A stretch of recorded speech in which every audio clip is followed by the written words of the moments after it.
Kitalo nnyo tutandise n'amawulire ga nnaku. Omuyimbi Luggi afiiriddwa omwana we. Tukwanirizaako ku Newspark channel.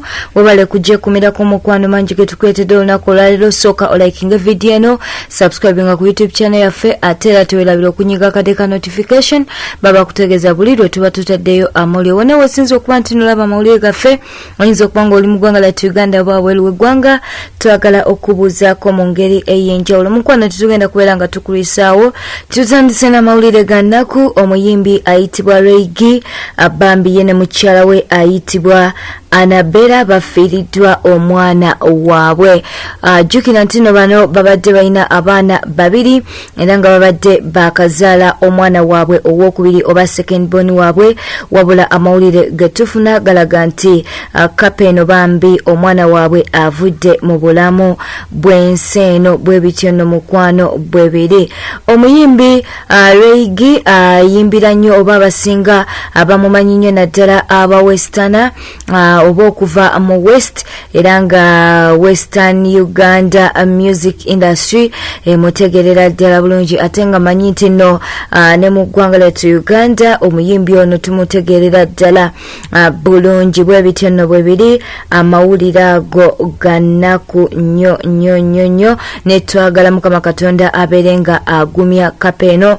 Twogera ku muyimbi Luggi nkwesa ne mukyala we Anabera, Mukama asobole okubeera nga abagumya mu mbeera eno gye muyitamu. Eyo nga tuvuddeyo katukutwaleko w'omuyimbi Grace Kani era ng'ono nakawere amwe nange bingi ebibadde biyitingana mu mpapula z'amawulire, bingi ebibadde biyitingana ku mutimbagano nga bagamba nti Prince Omwana yatuta omwana ku DNA biki, naye twavaayo ne tukutegeeza nti no Grace Kani bino yabyegaana. Naye ekyo si kye tukuleetedde olunaku olwaleero munnange. Leero ziweze weeks 2 bukya Grace Kani munnange azaala oba asumulukuka, era munnange mu weeks zino 2 eziweze avuddeyo n'abaako obubaka bwateeka ku mutimbagano nga yeebaza Mukama Katonda olw'okuba nti no akyamukuumye, era n'agamba nti mwena mwenna abamusabira mwebale. Kosa n'okuba nti no avuddeyo n'agamba nti bannange abatanazaala musugwa bingi kubanga mbu okuzaala munnange kunyuma. Bwatyo bwavuddeyo n'agamba omuyimbi Grace Kani. Katubeere nga tumukuwa obeere nga omwewulirirako.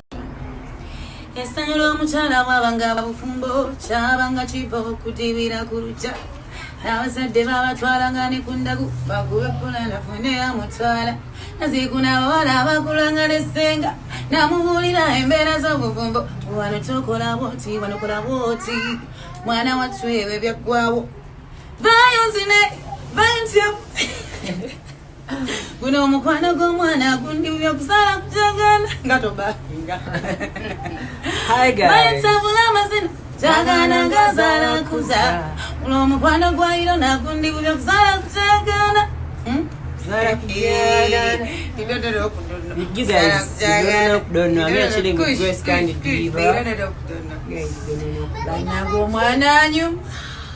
Oh my God, as beautiful as she is. Singa mumulabako wali omulungi. I feel like crying.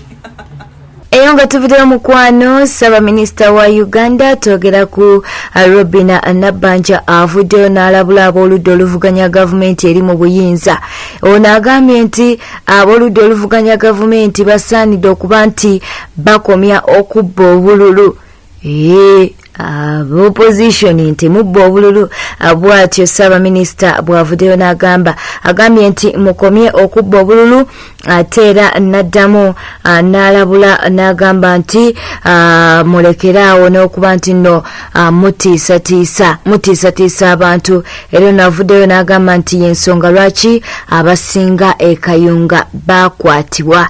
Eyo nga tuvuddeyo tugenzeko ew'omulodi w'ekibuga Kampala Salonga Elias Lukwago avuddeyo n'alumba abali ku mutimbagano abagamba nti opposition terina kyekozeewo mu nsonga z'okuba nti no beddiza obuyinza. Ono agambye nti kituufu byangu kwogera naye gwe ng'ali ku mutimbagano okozeewo ki nga tonnaba kubeera nti osalira abalala omusango, gwe ki ky'okozeewo okulaba nti n'obuyinza buno bukyuka.